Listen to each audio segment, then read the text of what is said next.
what I did, but I just remember that I probably would not have elected to be there. And oddly enough, that building is where my office is now. So an interesting full circle moment there. But coming up in Fayetteville, there are more Tar Heels than there are Blue Devils in Fayetteville as I can think of. So Duke was really, everybody would want to say we villainize them because of the athletics rivalry that exists. But Duke was really a big mystery. There was just always something mysterious and ominous about the hallowed ground that Duke University was. Just the way that it's portrayed in everyday speak by people who really don't understand university, and just this whole big mystery of like this is a certain thing about Duke, and Duke is over there at a private school and all that. And while those facts are true, the people who make Duke what it is are fantastic people, and they're just as good a people as you'll find anywhere. So all that to say, if there's anything in particular that really surprised me, was at how normal Duke people were. When you have that kind of separation and that kind of vision painted, that kind of opinion painted about what Duke people might be, I mean, what is it even as a Duke person? We're all people. So the fact that the university is accessible, the people are accessible, and everybody is forward thinking and about community and about our lives and village just like everybody else. So I was happy to find that there really was no big veiled mystery. There really was no particular anomaly about what made a Duke person what a Duke person was. Everybody wants to achieve, everybody wants to be successful, and everybody wants to do good. So that was nice to find. Yeah, and one of the things I think people are oftentimes pleasantly surprised by is how open the university is. Because, like I said, I know I've been to a couple of those scholar and public lectures, and yes, there's a number of students that are Duke students that are there as well as community people, but quite often it's probably more community people than it is the folks from the university. I know that the university sometimes has folks assigned to be there, some of the students and everything, and the same even with your the Jazz Jam on Wednesdays. So a lot of times, yes, there are a number of students there. Some are studying. Some are definitely absorbed in the music. Sometimes I'm wondering how many of them are actually listening to the music and how many of them are using it as like the library space. But that's just my opinion as I'm sitting there watching some of their interactions. But then you've definitely engaged the crowd, as do some of your fellow folks when you're not there. So I know that Brian Miller and some of the other, Andrew and some of the others will definitely make sure that the folks that are there are engaged in listening to the music and not just engaged in whatever else studies they may be doing in the Mary Lou. Well, that goes right along with where I view my role at Duke. I say that it's a stated mission of mine that no one will pass through the halls and the walls of Duke without being touched by jazz in some way. And the very nature of the jam session is inviting. This kind of continues a tradition that I heard Mary Lou Williams would have people come to her apartment and play for them. Even when she was very, very sick, she would have students come to her apartment and play. And it just goes along with the fabric of the inviting nature of the music and it's being a settled part of the institution that Duke now is. So absolutely, the jam session is meant to be an open and welcoming environment, and for people from the community to come, obviously for our students to come. And as you mentioned, many of them come because, I believe, because of the draw of the music. They'll often bring their books, and, they certainly have their academic responsibilities to meet. But when they come and study, and it could be anywhere else, it really says a lot about the power of the music. And what I would humbly say is what we've created there is an environment that is welcoming and is clearly welcoming, and students find a home in it to gather socially, to study, to come and unplug for a minute, or of course, to come hear the music. So all of those are legitimate reasons for coming, and we encourage them all. And it seems to me that from what I'm seeing, and I'm not going to deny that I am guilty of it as well, that they're getting both fed, maybe from the mind, from whatever they're studying. They're definitely getting fed their soul by the music. And usually y'all have somebody that is catering, so they're getting their body fed as well, because there's definitely several opportunities for them to grab a bite to eat as well while they're studying this also. It may not be a full meal, but it's definitely close to it if it's not a full meal. Well, that's true. That's yet another layer that speaks to the university's commitment to making that an environment that is welcoming and inviting and encourage people to come. In fact, at this point now, there is a student committee assembled that is a part of the overall student union. They meet and they are part of the infrastructure that makes the Mary Lou happen. They have lobbied the administration for the funds to do that. So they support the musicians financially, support the catering. They handle it all, and it's a volunteer effort for them. But they have a committee that takes care of that whole thing. Which, again, just as I step back and look at it, that just shows the power of music, and that shows the strength of getting people together in that environment. And it shows how important it is to the students that they actually see the need to lobby for the continued support of that from a financial perspective.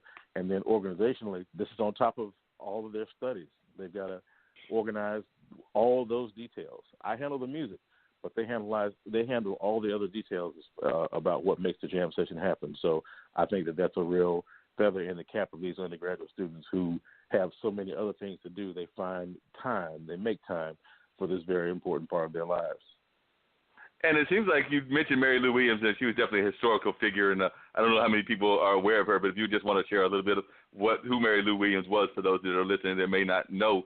But also, even the present time, the current director definitely seems to be very obligated to keep this thing running. I've had the pleasure of talking to her a couple of times, and it definitely seems that it is part of their continuing mission as well, not just the mission of the jazz department, but also the mission of Mary Lou Williams, the center, as well, because I forget the young lady's name, but she definitely has made it clear that she's very much a supporter of what you're doing as well. Well, no, this is true, and I should clarify that Mary Lou Williams was actually a predecessor of mine. Mary Lou Williams was the equivalent of the director of jazz program 2 people before me. So I've inherited huge shoes to fill by assuming the position that she once held. Mary Lou Williams was at Duke from, I believe, 1977 to 1981 when she died. Then there was a year of a search, and then Paul Jeffrey was here from 1983 to 2003. Then I took over. So the actual Center for Black Culture was named for Mary Lou Williams, which was, I guess, it's another marker that shows how Duke recognized who she was and what she gave to the university, because the Black Center, the Black Cultural Center on campus is named for her, which is not a direct connection with the jazz program or the music department at all. It just is a center that was named for her. And we who appreciate who she was as a musician and what the significance of the Black Cultural Center is, join forces to make sure that there's a kinship there that is sustained and is apparent. Mary Lou Williams being among the trailblazers for women in jazz, as a piano player, as a songwriter, certainly as an educator here during her time at Duke. So we make sure that people understand and appreciate who she was and why it's important that the center is named for her. And Dr. Chandra Gwynn is the current director of the center. She's been there for many, many years now. In fact, I only remember one other permanent director of the center when I first got here, Leon Dunkley. But in fact, it was during the tenure of Leon Dunkley when I started jazz at the Mary Lou in 2003, Brett. So we can compare those dates. Oh, yeah, definitely. And it's been going on, like I said, for a number of years. But you actually bring up another interesting point that I think people oftentimes overlook, which is the importance of the African-American culture to Duke. I mean, yeah, people think about Duke as this Ivy League-like university in the campus of Durham and everything, but we do know that Durham has a Black Wall Street, and the founding Dukes were definitely involved in Black Wall Street as a supporter of some of the founders there. Now, there might have been some colorful history in part of that and everything that we may not go into detail on this particular show, but definitely they were part of that. But even the creation of, like, the Duke campus, I believe, was the architect was actually an African-American. Julian Abel, I believe, is the name that comes to mind. And then there's been a number of other historical figures that came out of Duke that definitely show the connection between Duke and the African-American community, not just currently, but historically. And, yeah, there certainly are opportunities where opportunities didn't exist before. And there are people now who are aware of the history of race in our nation, and certainly how that trickles down to touch us where we live. Speaking about the history and the evolution of race relations in Durham and at Duke. Is Duke a perfect place? No. Is there such a perfect place? No. But are there people at Duke who are committed to making the experience be one that is forward-thinking, forward-reaching, and about the business of equality? Absolutely. There are people who sit on the periphery who like to point a finger at Duke, I have noticed. But it's, having been now affiliated officially with Duke since 2001, I can say without any hesitation that there are people there who want things to change and be better. And to anyone who has anything to say in the other perspective, I can tell you whatever it is you're looking for, you will find. So yeah, definitely fair assessment and recognize that, again, for me, I've been at Duke 19 years now, and I say with full confidence that there are people there who want things to be different than what the public perception of one thing about race or another is.